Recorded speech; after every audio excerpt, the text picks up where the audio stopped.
Línguas estranhas. Falamos de fato a língua dos anjos? Esse é um tema muito debatido por gerações.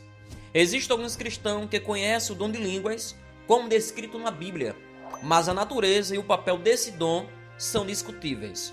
Para alguns, falar em línguas é a evidência definitiva de que o Espírito Santo entrou na vida de alguém.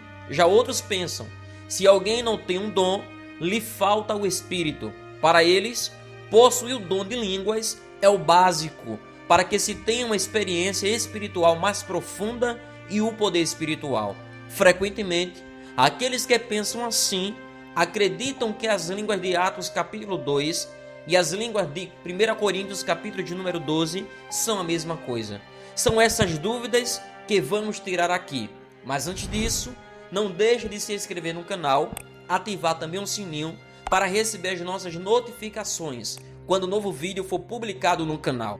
Quando se trata de falar em outras línguas, temos como base o dia do Pentecoste, o cumprimento da promessa de Jesus quando ele disse em Atos capítulo 1, versículo 8: mas recebereis a virtude do Espírito Santo, que há de vir sobre vós, e ser-me-ei testemunhas, tanto em Jerusalém, como em toda a Judéia e Samaria, e até aos confins da terra.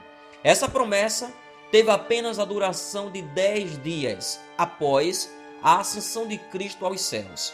Para saber se esse tempo é certo, é simples calcular.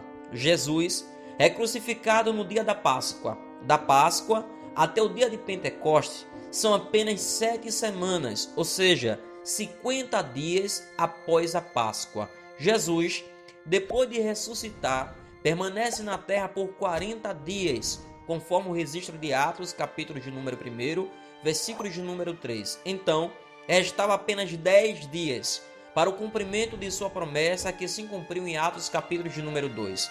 Mas qual é a definição do falar em línguas?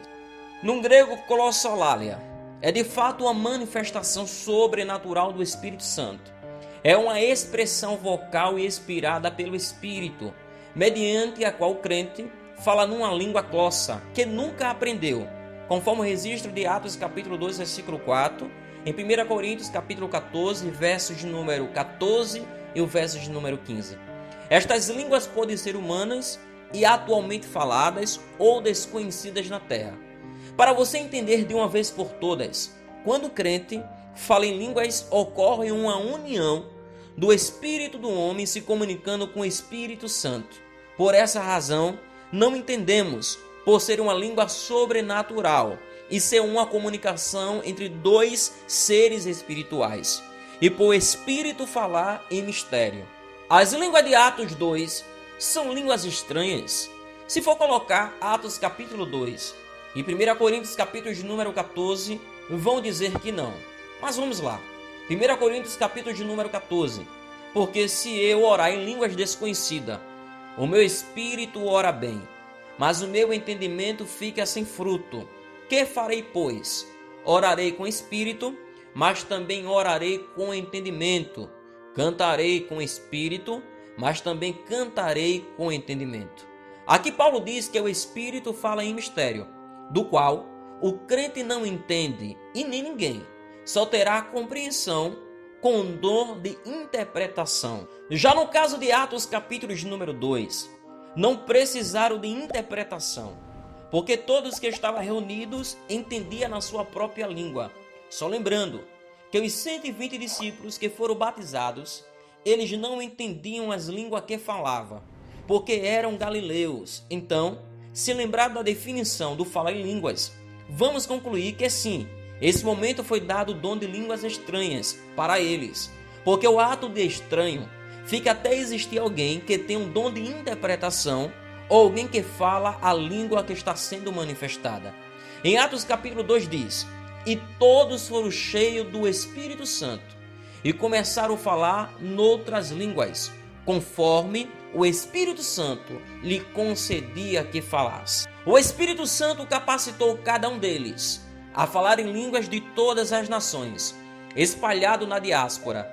Nesse momento acontece o que eu posso chamar de oportunidades.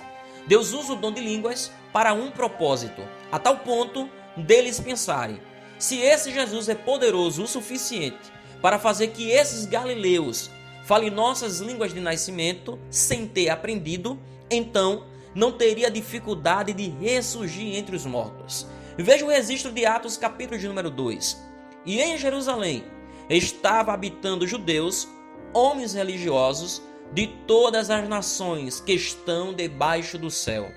E quando aquele som ocorreu, ajuntou-se uma multidão e estava confusa, porque cada um ouvia falar na sua própria língua, e todos pasmavam e se maravilhavam, dizendo uns aos outros: pois que não são galileus todos esses homens que estão falando? Como, pois, as ouvimos cada um na nossa própria língua em quem somos nascidos?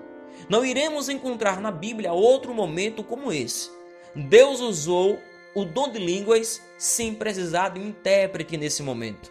Mas quando olhamos a história do pentecostalismo da igreja, encontramos registros sim dessa manifestação. Por exemplo, no ano de 1901, nos Estados Unidos das Américas, em uma escola bíblica dominical, um pastor ex-metodista, conhecido como Charles Fox Parham, estava pregando sobre o batismo com o Espírito Santo naquele dia. No final do culto, uma moça se apresentou, conhecida como Agnes, e disse para o pastor Charles: eu acredito que Jesus pode me batizar com o Espírito Santo se o Senhor orar por mim. O testemunho do pastor diz que antes dele terminar 3 palavras, Agnes foi batizada com o Espírito Santo. E para a surpresa de todos, Jesus batizou aquela moça e ela começou a falar em chinês. Ela foi para sua casa, passou 3 dias falando em chinês e 3 dias escrevendo em chinês. Esse milagre também voltou a acontecer no ano de 1906, no movimento da Rua Azusa. Concluímos que o falar em línguas pode ser sim língua dos anjos, conforme um texto de 1 Coríntios capítulo 13, versículo de número 1, ou línguas humanas ou extintas ou atualmente faladas, conforme um texto de Atos capítulo de número 2, versículo de número 4. Se gostou desse vídeo, não deixe de compartilhar para os seus amigos. Deixa aí também seu comentário o que achou desse pensamento. Não esqueça de se inscrever no canal, ativar o sininho e aguardar as nossas notificações. Que Deus vos abençoe.